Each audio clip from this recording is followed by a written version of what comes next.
Magsasaing tayo ng tulingan. Linisan natin yung tulingan.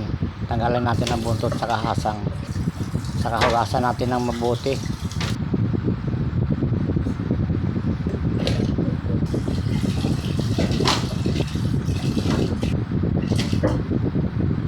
Mga 3 hugas sa guhitan natin.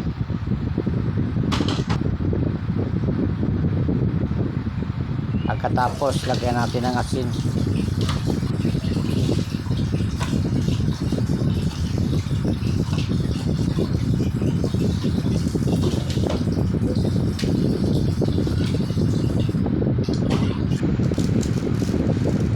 Lagyan natin ng asin para may lasa. Saka natin ibalot sa daon ng saging. Tupiin muna natin bago natin ibalot.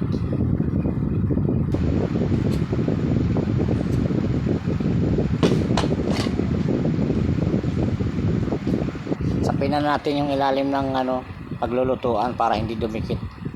Lagyan natin ang taba ng baboy, saka siling panigang, sibuyas, saka luya, saka bawang. Saka natin balutin.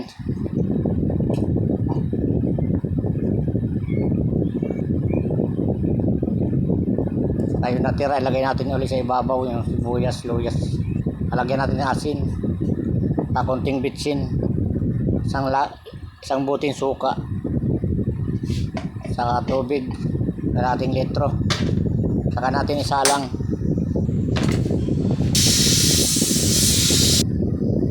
Yan, luto na.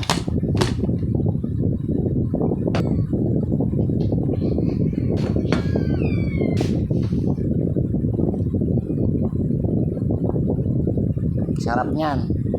Kain pati tinik niyan, walang tapon.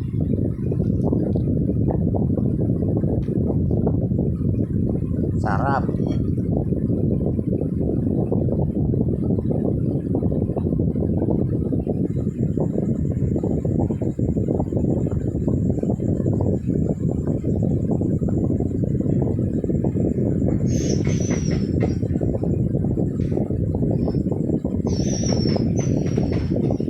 Kain tayo.